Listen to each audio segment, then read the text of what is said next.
Hi, I'm Mike Ungerman of the Central Florida Computer Society. I have previously presented on solar PV systems for the production of electrical energy. Today, I'm starting a series on electric vehicles, which for me is a natural follow-on to my previous presentations. In 2017, I installed my first phase of a solar PV system on my home. And that fall, I attended Orlando's International Auto Show, looking for a potential replacement of my 5-year-old car, a Hyundai Tucson. While at the show, Kia was promoting their about-to-be-released 2018 Kia Niro plug-in hybrid. It seemed to me that it would be a natural match for my solar PV system, in that I could produce electricity to charge its battery on sunny days and essentially drive it for free for the first 26 miles of pure EV power before it would switch into a hybrid mode. I placed my order in December and picked it up in February of 2018. We'll talk more about this car in later presentations. I think the best way to start our series is to learn about the three types of electric vehicles: hybrid, plug-in hybrid, and full EV. Dan Edmonds of Edmonds Cars YouTube channel has given us permission to play his very good video on this subject. So, on with the show.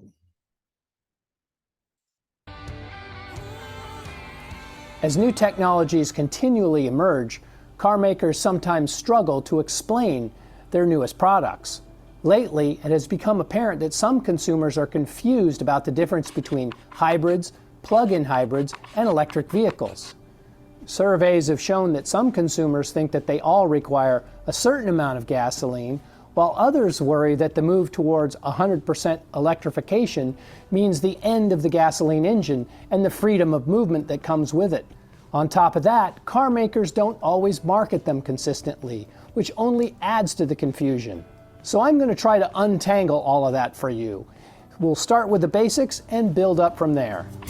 What is meant by electrification? Electrification just means some degree of electric drive.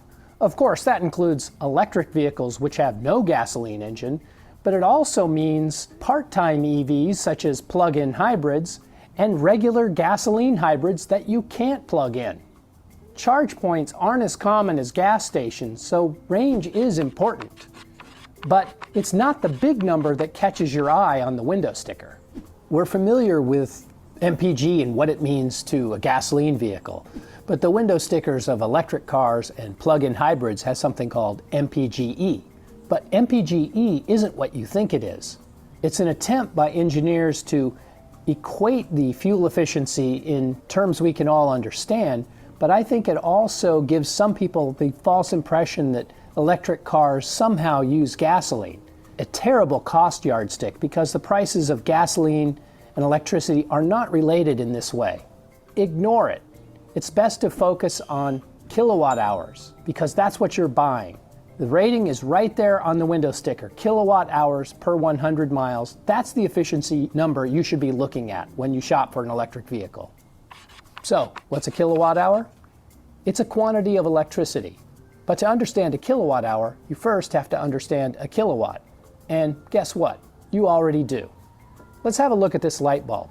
It's rated at 100 watts. Says so right at the top.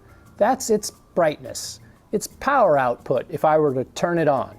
Incidentally, the W in watt is capitalized because it stands for James Watt, a Scottish inventor. Now let's imagine we have 10 of these 100 watt bulbs turned on all around the house. 10 times 100 is 1,000 watts. Kilo stands for 1,000, so that's 1 kilowatt. If we leave them on for an hour, we get 1 kilowatt times 1 hour, which is 1 kilowatt hour. And because of the time element, we're now talking about an amount of electricity. And it's not kilowatt per hour, it's kilowatt hour. It's multiplication, not division. Now let's take the idea of a kilowatt hour and apply it to cars. It's an amount of electricity that you use, but it's also an amount you can store. The battery size of an electrified car is measured in kilowatt hours. Think of it like gallons in a gas tank, but don't dwell on gallons any more than that. We need to stay focused on kilowatt hours. Why? because electricity is sold in kilowatt hours. Look, it's right here on my bill. I pay 25 cents per kilowatt hour when I plug in my electric car. Now, we all know that if you drive a regular car around like a maniac, we'll use more gasoline because we're asking the engine to develop more horsepower. Well, the same is true with electrified vehicles, except this time our lead-footed behavior is draining more kilowatt hours out of the battery pack, and that reduces range and costs money. All right, so now we know a little bit more about electrified car batteries, and the main bit we know is the amount of energy they can hold is measured in kilowatt hours, and what that term means.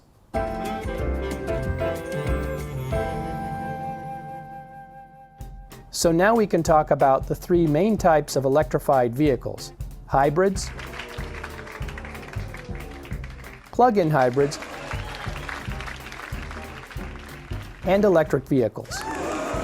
Electric vehicles are in the spotlight these days, so I'll start with them. When we say electric vehicles, we mean all electric vehicles, or EVs for short. They are technically known as battery electric vehicles, BEV, so your geekier EV-owning friends might call them BEVs. Here there's no engine, no gas tank. They use zero gasoline and have no tailpipe. EVs have large electric motors because they are the sole source of propulsion. And their batteries are large, so big in fact that they usually form a layer under the entire floor of the car. Their storage capacity ranges from 32 to over 100 kilowatt hours, depending on the model and how much you're willing to pay. Like any other vehicle, consumption varies by size and type. The most efficient EVs are rated to use about 25 kilowatt hours per 100 miles, while heavier and sportier models are in the mid to high 40 kilowatt hour per 100 mile range. And contrary to NPG, lower is better here because this is a consumption rating. Use less, pay less. Say you drive 12,000 miles a year. That's 1,000 miles a month. If your car is rated to use 26 kilowatt hours every 100 miles, simply multiply by 10 to get 260 kilowatt hours for 1,000 miles. In my case, I'd multiply that by 25 cents per kilowatt hour and get $65 per month for fuel. Range is overhyped. Few, if any of us, drive 300 miles in a day, and for those who do, well, an EV probably isn't the right solution. If you can plug in every night, well, it's better to think about how many miles you drive in a day, not a week. In my own experience, 100 miles is fine, and I think that's true especially if you have a second vehicle to use on longer trips. Okay, maybe you want 150 or 200 miles because you like to take weekend trips. I get it, but don't overbuy. Batteries cost more, way more, they take up space. Buying too much could be a barrier to entry that you don't need to really worry about. So-called DC fast charging can become important if you do opt for more range, and most current EVs can support it. It's mainly only necessary if you'll take the car on long journeys though, and your route will generally be confined to where the networks go. But honestly, anything with over 100 miles of range is going to be comfortable to all but the most lead-butt road warriors. Daily charging is where it's at, and that's typically done at home while you're asleep. The car's included cord will have a 120-volt plug that's designed for a household socket, but that's not fast enough if you're going to drive more than 30 miles a day. In that case, a 240-volt home charging station is the way to go, because it's significantly faster. You'll have to have an electrician install one, but it's a worthwhile expense.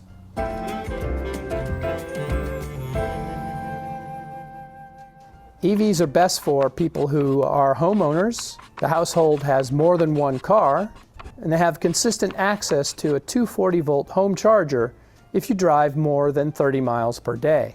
But maybe you're not sure you can plug in every day. Maybe you'll only have one car. Perhaps you like to take spontaneous road trips. You should consider a plug-in hybrid, or PHEV, a part-time EV that is initially powered by its electric motor and battery, but also has a gasoline engine and a gas tank. You fuel them up two ways. You plug them in and you gas them up. PHEVs have medium-sized plug-in batteries that enable them to operate as electric vehicles for 17 to 53 miles. And when the juice runs out, the gasoline engine comes on automatically and powers the car like a regular gasoline hybrid. Now, some of them will turn the gasoline engine on even if the battery is full, if you floor it to give you a little extra acceleration, but that's far from universal. Their window stickers contain two ratings. On the left, electric range in miles and consumption in kilowatt hours per 100 miles. On the right, the familiar MPG on gasoline. The electric side will also have an MPGe rating, but again, that's a useless number. You're buying kilowatt hours when you're plugged in. Statistically, you probably drive less than 30 miles in a day. In that case, if you plug in nightly and have that sort of commute, you might not buy gas for weeks or even months. Longer commute, road trip, no problem. The gasoline engine will keep you moving. So how much smaller is the battery of a PHEV compared to an EV? Well, it varies along with range, but the biggest ones measure about 16 kilowatt hours. Why 16 kilowatt hours?